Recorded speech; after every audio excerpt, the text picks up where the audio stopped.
Alright, well, you're going to get some couple of videos here in one day that I'm shooting because I failed to get a video shot on Saturday and on Sunday. So, 3 videos, one day. Here we go. Alright, so recently checked out a book from the library called Pick 3. It's written by Randy Zuckerberg. Randy is a sister of Mark Zuckerberg, which I did not catch on until today that was the case. But anyway, the subtitle of the book is something like "You Can Have It All," and it's the idea, of the classic quandary, right, of like trying to have it all, of a family, business, health, all the various things that make what we would consider a good life, a full life, a well-rounded life. Trying to fit it all in some sort of high-performance manner, and her thesis is that you can have it all, but you can't have it all every day. So rather than, some of the time management ideas out there are very centered around the idea of having a consistent, doing the same thing every day, and just carefully allotting your day so that you fit all your things in. That's one approach. Another approach is, well, and maybe with that, some people would also say, like the Essentialism by Greg McKeown, whatever his last name is. There's also the idea of or The One Thing is another book.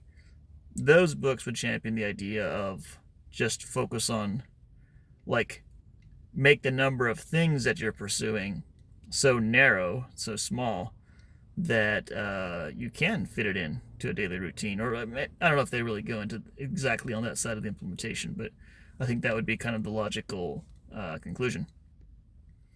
In the book Pick 3, which I haven't really read actually, but I listened to an interview with Randy Zuckerberg. The core idea is essentially that pick 3 things, 3 areas. Maybe it's fitness, family, and work. Maybe it's whatever it is. But pick 3 things every day, or 4 every day. I say every day.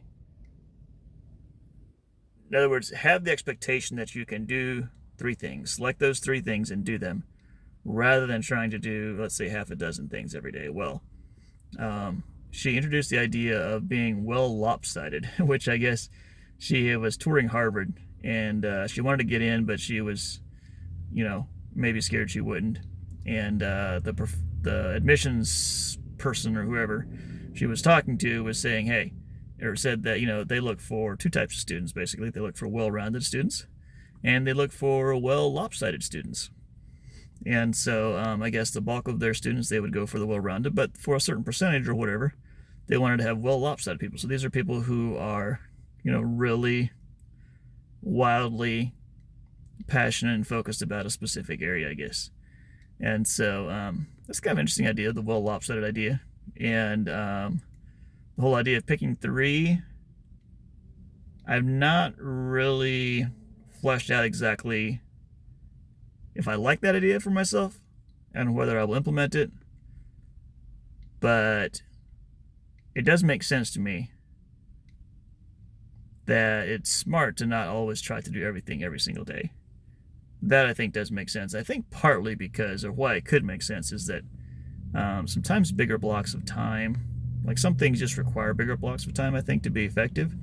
And so allowing for a bigger block could potentially be more valuable. So let's say if friendship is one of your blocks, having 3-4 hours to spend with a friend, I can see that as being more valuable. Perhaps doing that more occasionally might be more valuable than more frequently doing 45 minutes with a friend or something that's just kind of like a ridiculously short amount of time to try to do it, because you're fitting everything into life. Anyway, what are your thoughts? Are you well lopsided or well balanced? What's your style?